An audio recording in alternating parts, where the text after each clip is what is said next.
Welcome back, everyone. I hope you all had a great lunch and got an opportunity to have some interesting conversations over lunch.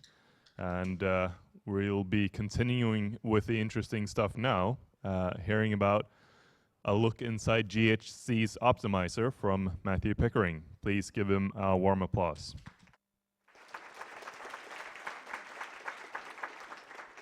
So, thank you. Am I on? Yeah, I'm on?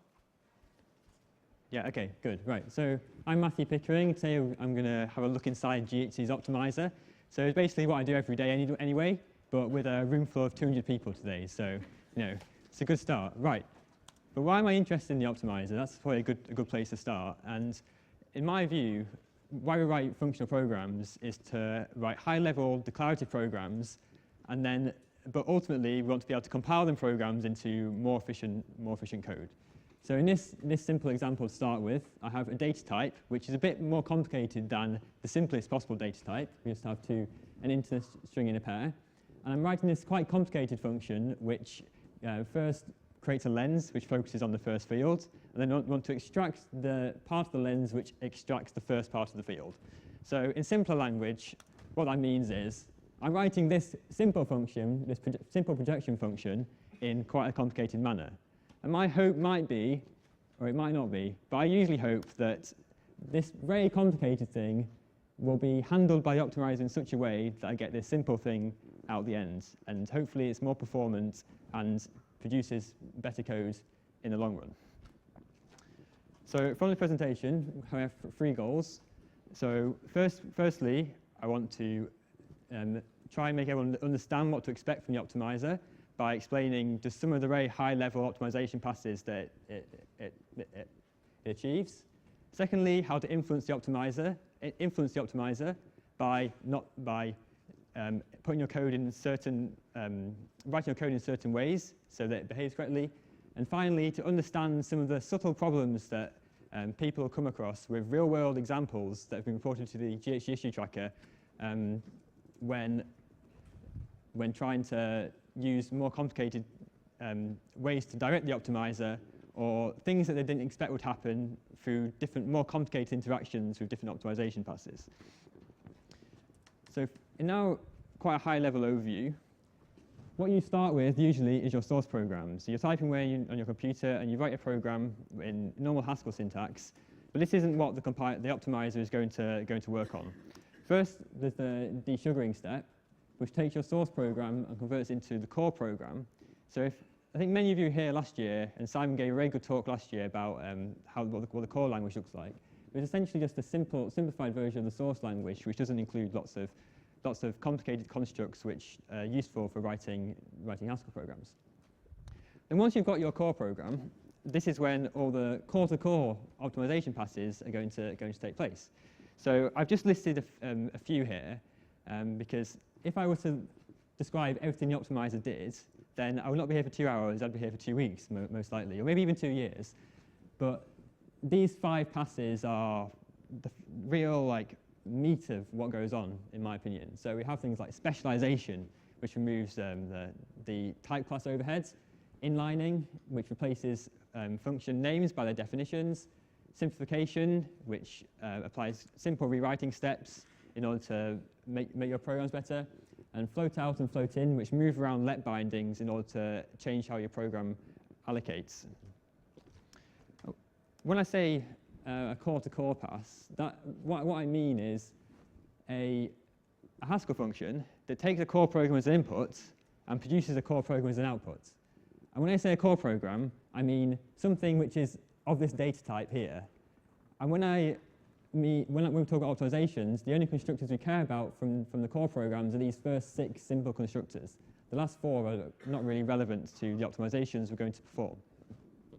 So in the core program is either simply a variable or a literal, or an application, a lambda, a letter, a case. So it's quite a simple lambda calculus which we're going to manipulate. So all our core passes are simple manipulations of these lambda calculus terms, which means that they're highly applicable to many different Haskell programs. Even if you write them using complicated source language features, it doesn't matter. We're just going to implement simple things in this language, and it'll apply to anything that a user might write. So in general, how are we going to manipulate this core language in order to perform optimization? And the two constructors we really care about are the let and the case constructors. So when we see a let in the core language, that means we're going to allocate.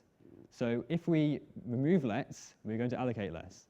If we move around lets, we might also allocate less. If we move lets, we might also allocate more.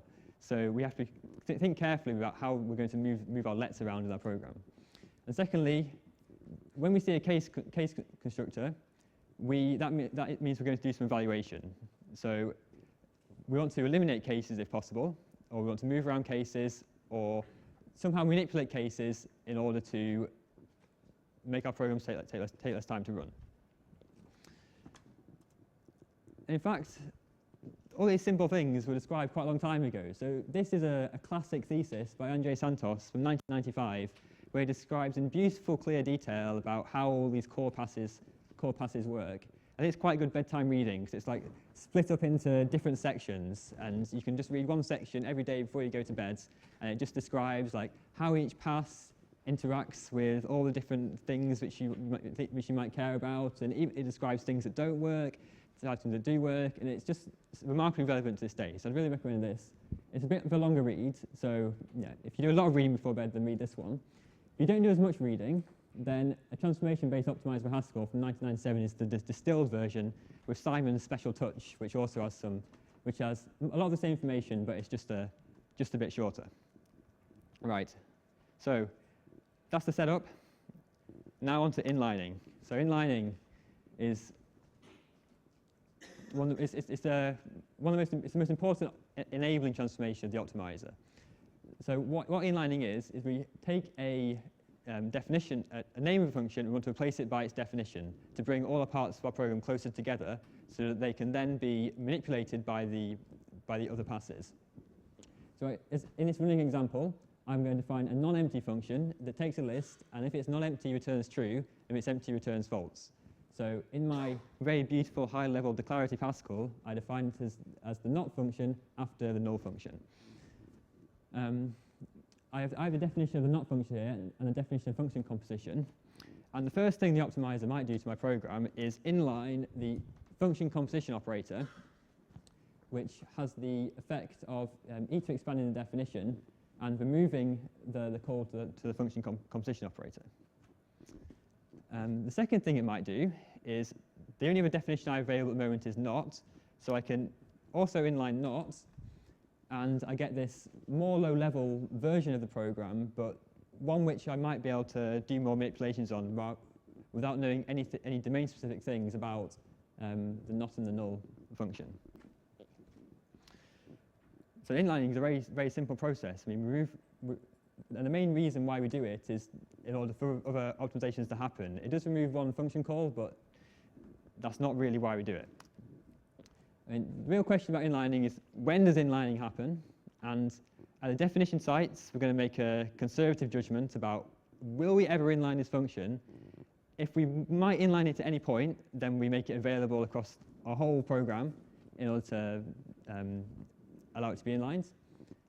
But the main decision is made at the call site. So saturated, small, and non-recursive functions are inlined. So a saturated function is one which is applied to all its arguments. A small function is a small function to some calculation. And a non-recursive function is a function which doesn't call itself. If we were to inline recursive functions in general, then when would we stop? Who knows? Yeah, so inlining enables many great things to happen. So we have one small example about thinking about inlining in a careful manner. From very recently, I saw this on the Haskell subreddit. I thought, wow, this is a great example. Let's bang it straight in there. So someone was looking at the performance in ASIN, and the observation was that implementations using generics were faster than implementations using template Haskell. So Andres is sitting here, and he's like, yes, what a great blog post. This is amazing. Like, I love it when generics are fast. But you might expect that hand-derived template Haskell instances are faster. So something was clearly going wrong. In this example, we just had a big record, and we're trying to encode it into a JSON string. And generics was taking 3 microseconds, and template Haskell 3.6 microseconds. So It's a small overhead, but it's indicative that something was not quite right. And indeed, something was not quite right in the template Haskell. So this was what the derived the template Haskell, the generated code by template Haskell looked like. And what we can see is, for our data type, we make a list which has each of the 5 fields, and then we combine together the list using this function commasep. And here, the optimizer got stuck. And the optimizer got stuck because commasep is recursive. So we can't inline it, we're stuck here forever, and at runtime, we're going to have to unroll this list even though we statically know how big it is. Much better is if we do this ourselves, or in the template Haskell code, we manually do the unrolling, and that will bring performance to a much better level. So recursive things do not get inlined. Lesson 1. Right, it's a simplification. After we've done our inlining, we have some big code, probably some opportunities to make it better, and simplification is a general term for making the code better in different ways. So there's small local transformations that we think are going to make things improve. One which you might be familiar with is case of case. So non-empty is the function we had before, where I inlined function composition and not.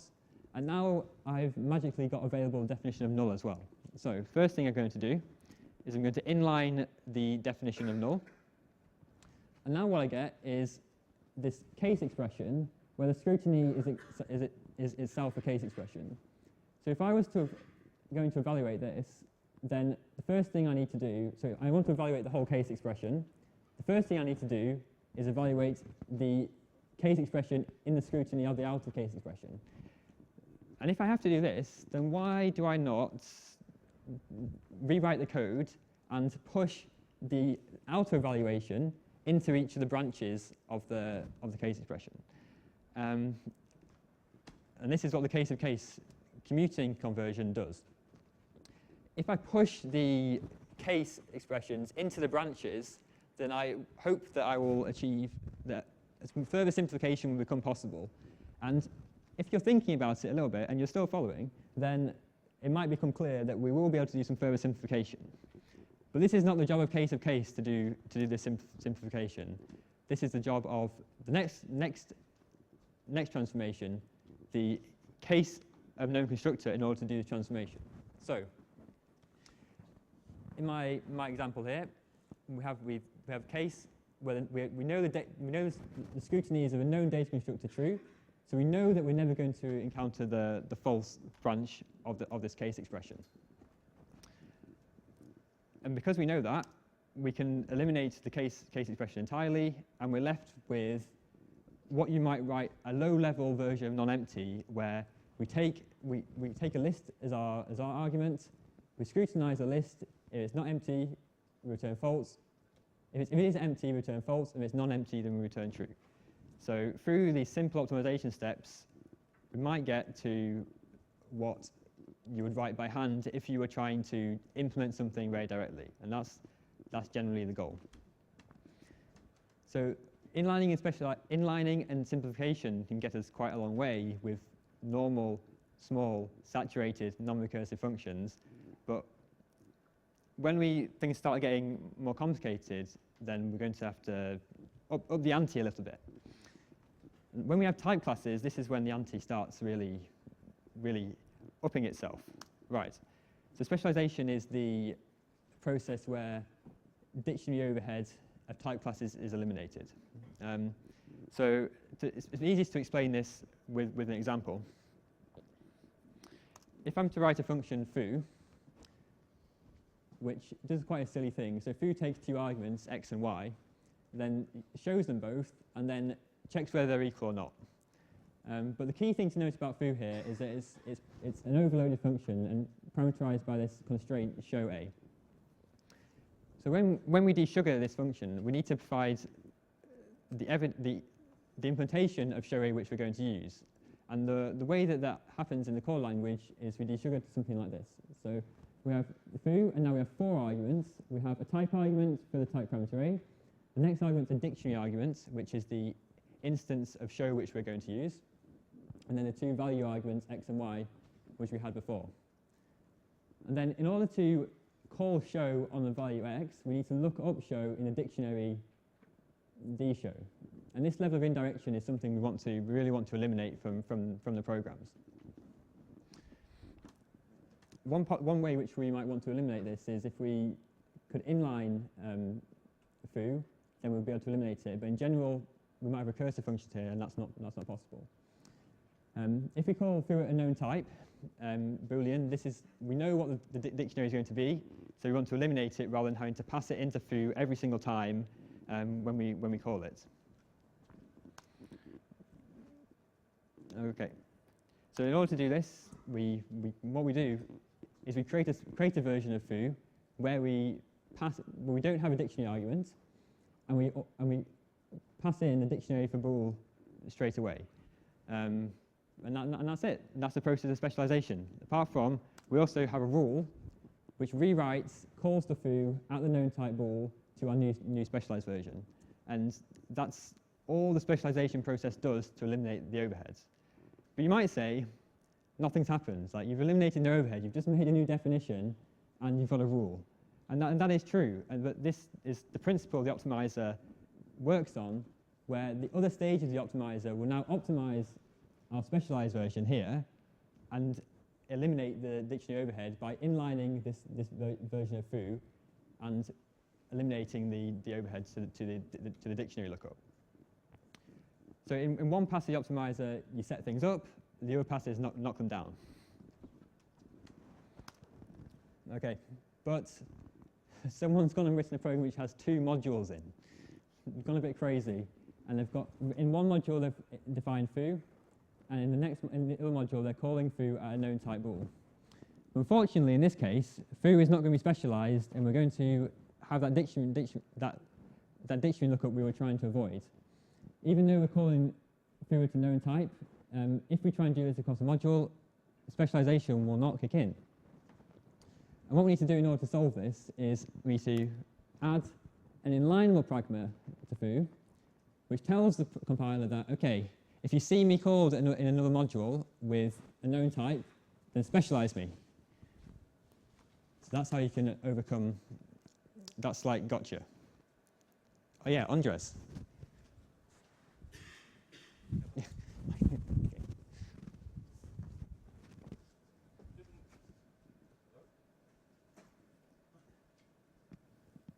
Didn't you say before that inlining only happens for saturated function applications? I did say that. What is not saturated? The call to foo. The call to foo here. But this call to foo, so the rule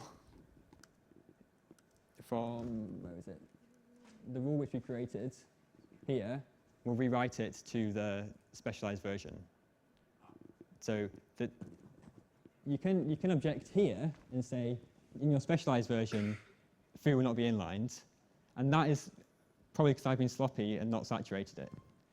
But I'm sure that in the implementation that foo will be saturated at this point, so it will be specialized. Was there another question? Yeah. Okay. I just wanted to ask whether... He's not on. Yeah. I don't know. Yeah, go. Yeah. No, just say the question, I'll repeat it. Yeah. Okay, yeah. I was wondering whether that is because Haskell allows orphan instances. Yeah, I was wondering whether that problem is because Haskell allows orphan instances and... No. No, okay, yeah. It's like this because it is. Okay. There is the problem that so in M1, the definition of foo might not be available. So the inlineable pragma ensures that firstly. But even if the definition is available, you need the pragma.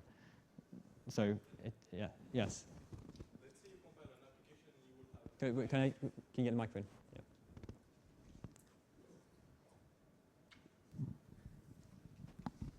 Let's say what you compile is the final application and you will have the highest settings of optimization. Couldn't you do that here? Because it's a cross-module concern, right?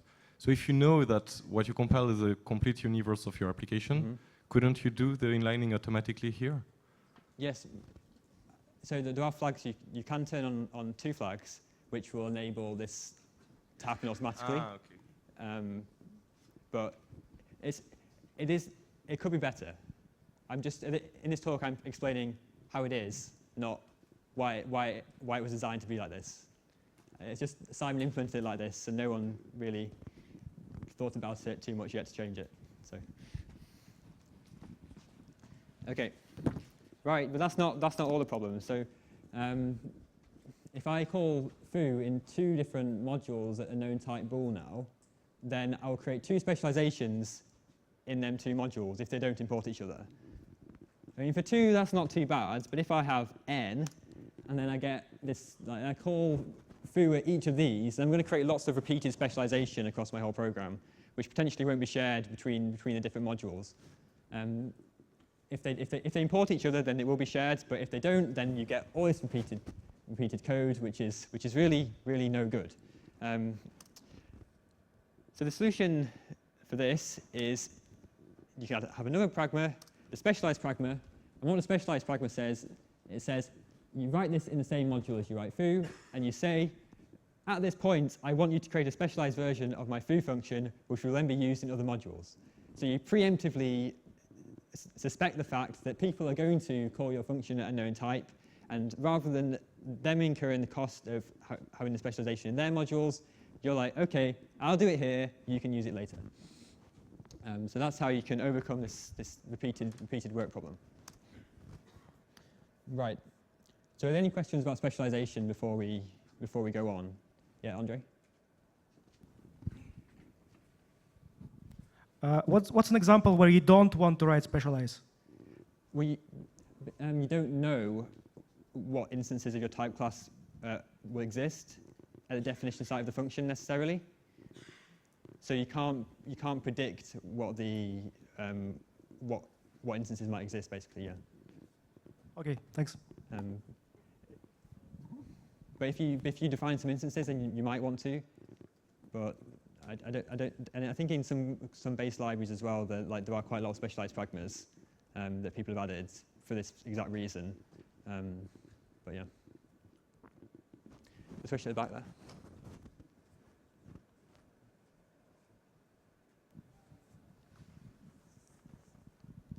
So is the specialized pragma, is that the only way to specialize the recursive functions? Because inlineable wouldn't inline recursive functions. So No. specialize the only way to get, or you can't get specialized recursive functions? No. So specializing does specialize recursive functions.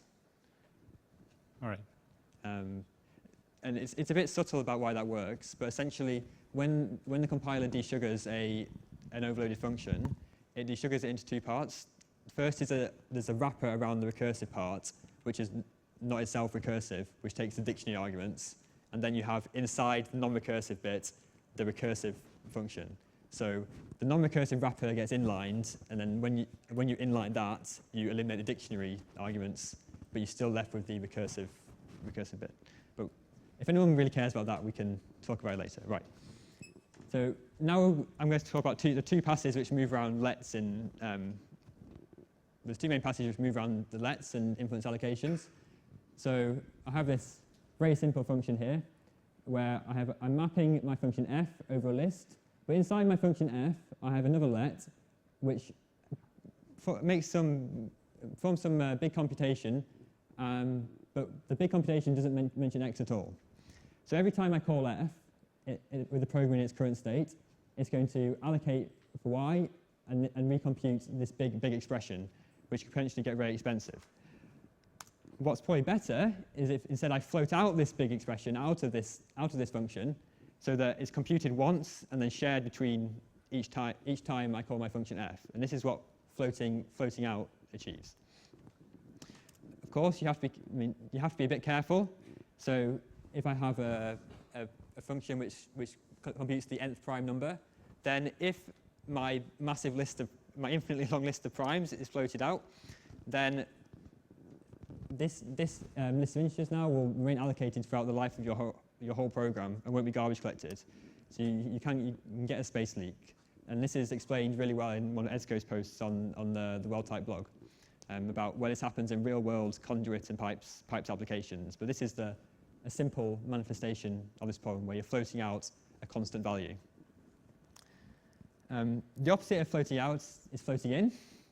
So whilst floating out is sometimes good, floating in is sometimes good, because floating lets into expressions, brings them closer to their binding sites, and also can reduce allocations. As in this example here, we have a let which binds the variable x. We only use x in the first branch of the case.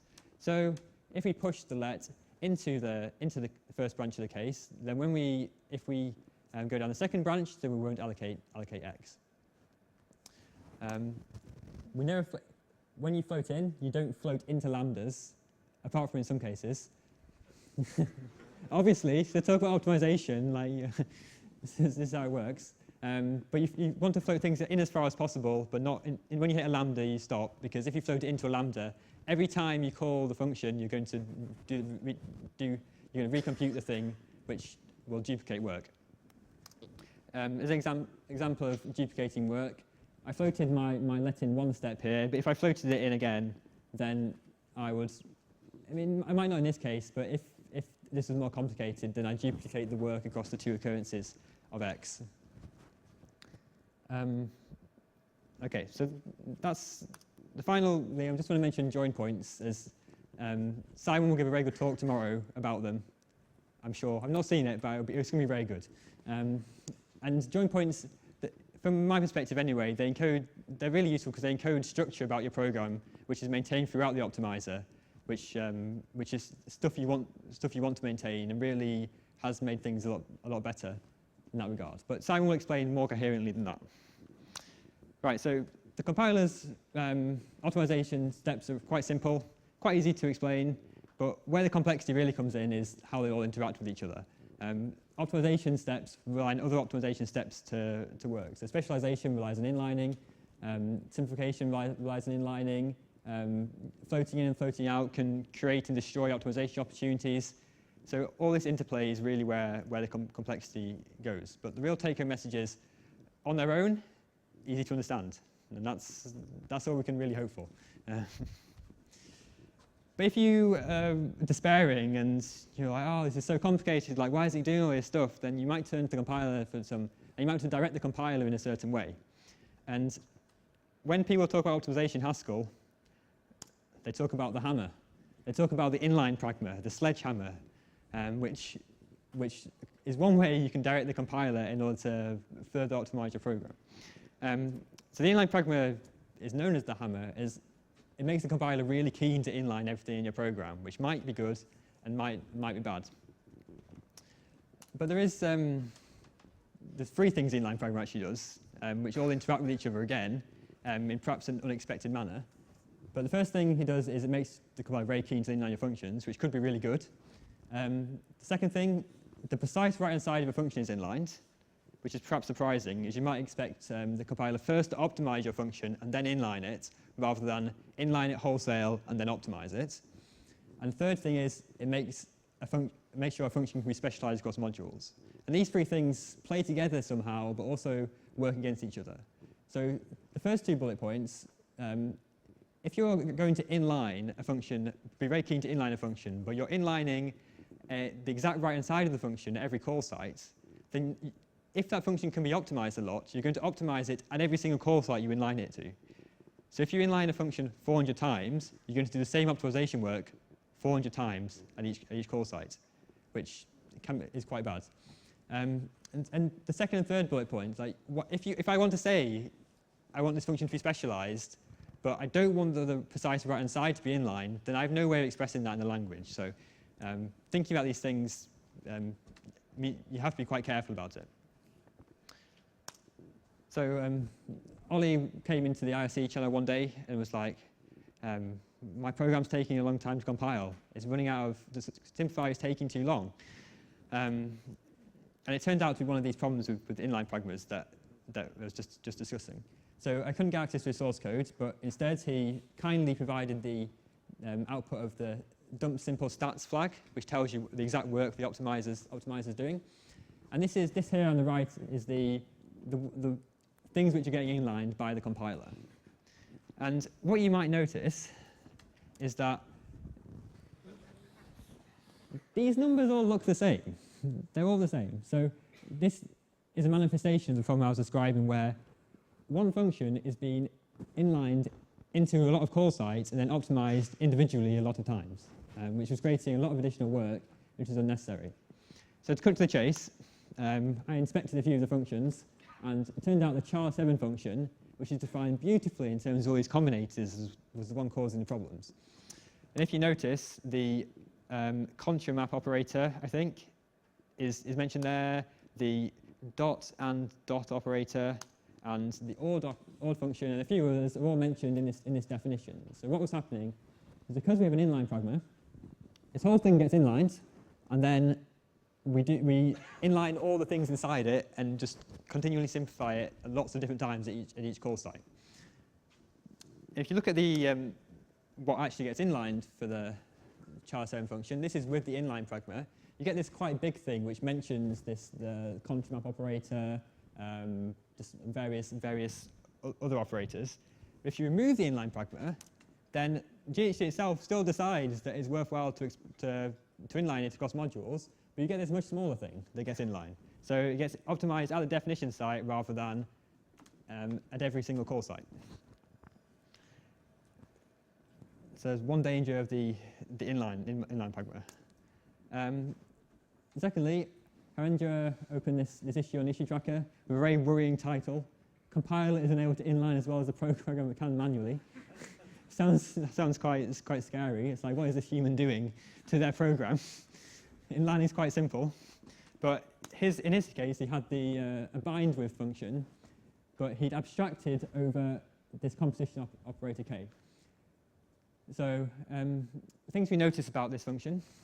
Firstly, my eyes are obviously always drawn to the inline pragma straight away. And so I'm like, why is that inline pragma there? Secondly, we have this combination function k that we really want to eliminate, as it doesn't play any part of the recursion. And usually, if you can eliminate these combinations, these functions that glue things together, then you can enable lots more optimization opportunities. But finally, in red for danger, bind with is recursive. Okay, so he's marked a function, a recursive function with inline, but recursive functions don't get inlined. But he wants to eliminate this combination function somehow.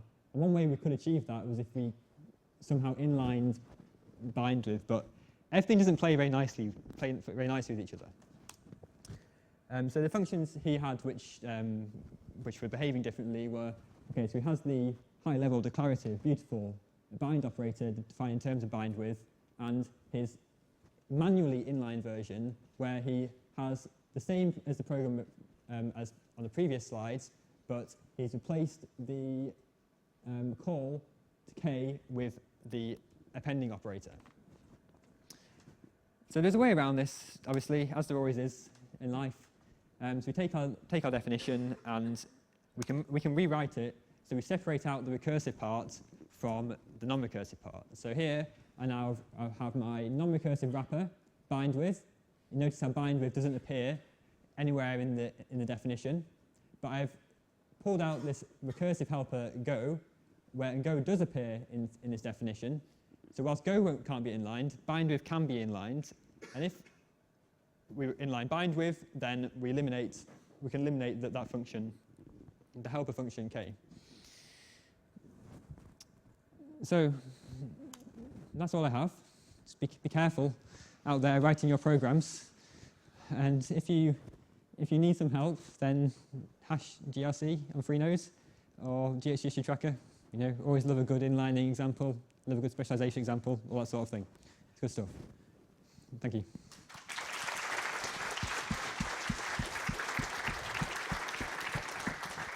Does anybody have questions?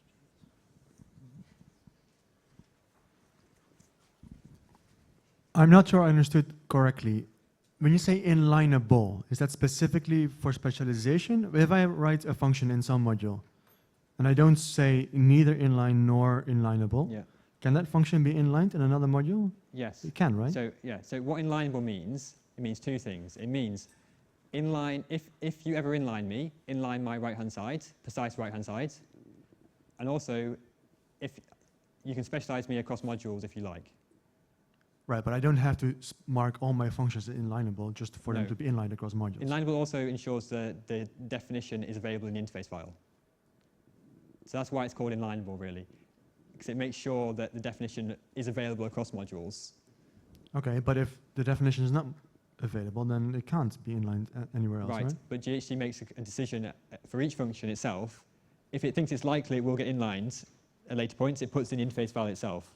Right, so in effect, GHC is inferring an inlineable annotation. That's one way Right, but to it won't think specialize them across modules. So, yes, but without the specialization bit. Uh-huh. Okay, Yeah, I know. all right, cheers. It's so simple, isn't it? Yeah.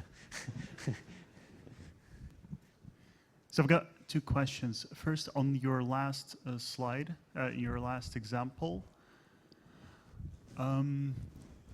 So when you inline this bind with function, which is not recursive, but the go function is still recursive, and the go function calls the k, right? So the k will still not be inlined into go, No. or will it? No, so Go doesn't take k as an argument anymore.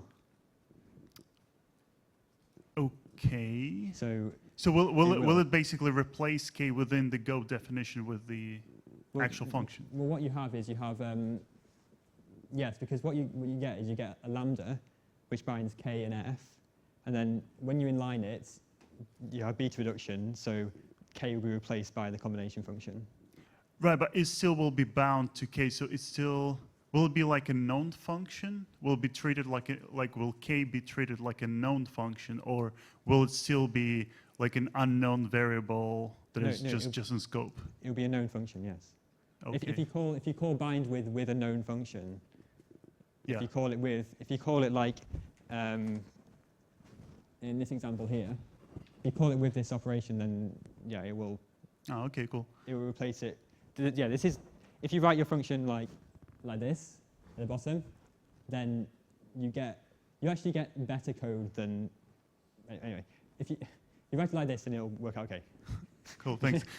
Second question, are there actual cases when the semantics of inline is preferable? Like, are there cases when you actually want to inline the exact right-hand side Yes. and not the optimized one? Yes. So why it's like that is because of the interaction with rules. So rules pragmas rewrite Haskell source code to other Haskell source code. So if you want to use, when you use a rule, you don't want the thing you're going to rewrite to be inlined before you get the chance to rewrite it. So the inline pragma puts the source code bit in. The rule then can rewrite it, and then if it doesn't rewrite it, it can then simplify it and get back to where you were. Does that make sense? Yeah, it's to do with rules. We'll talk about it later if you want. Yeah.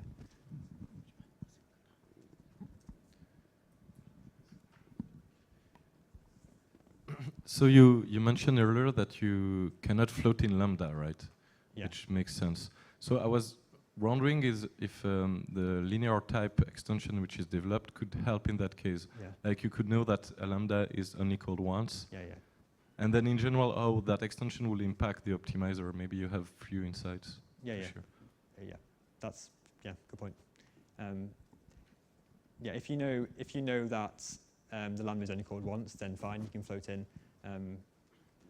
You can also float in so-called exit paths which are computed once as well. So yeah, or if you know something's only called once, then fine, float in. Like who cares? Yeah. So this particular example, is there some reason you couldn't have? Why do you need to do that as a programmer? Why can't the compiler see that you can do this? Yeah, so this is what's called the static argument transformation, which is implemented in GHC but not turned on by default. And basically, so this is good in this case because you can get rid of this combination function. But if nothing further happens, then it's actually worse because you now have a let which allocates in every call. So I did some experimenting, and it's not always better. So the compiler can, but it's not always desirable. So some further research is needed. It's also, this transformation is also described in Andrei Sans's thesis quite a lot. Yeah, Christian. So by arguments, you always mean stuff that goes on the left side of the equal sign, right? Not just function arguments. Like when I say saturated. Yeah, when you say yes. saturated, right?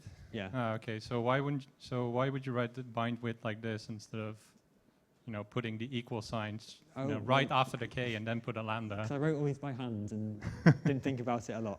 Okay. And one more question: what's the difference between inlineable and f-exposal unfoldings? Like if we put inlineable on everything and exposal unfoldings, is there a difference? Yeah. So yeah, there is, obviously. So f-expose all unfoldings is a flag you can use. You can tell GHC, expose all the unfoldings of all my definitions in my module so that I can inline them in other modules. If you use that flag, then you can inline things across modules fine. It will also expose the optimized unfoldings, whereas inlineable, but it won't allow you to specialize things across modules. Inlineable, if you add an inlineable pragma to a definition, it will specialize across modules. It will also inline precisely the right-hand side.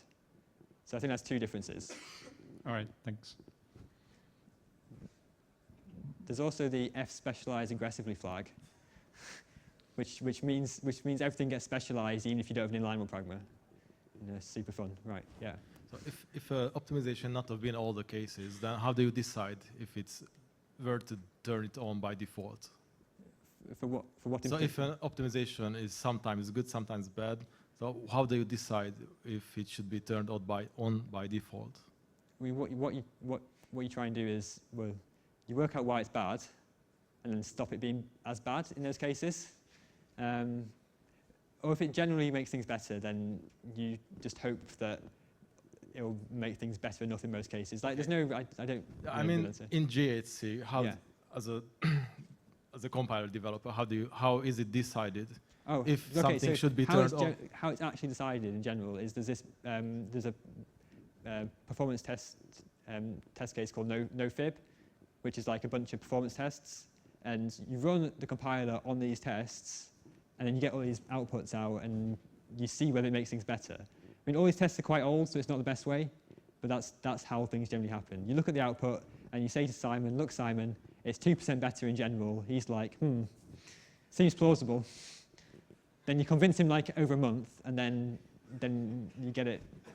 Then you get it in. So it's not a great scientific process. Could be improved, but yeah. Okay, well that's all we've got time for. Thank you very much. Okay, okay, cool. Yep. Yeah, cheers. Can we give them that one?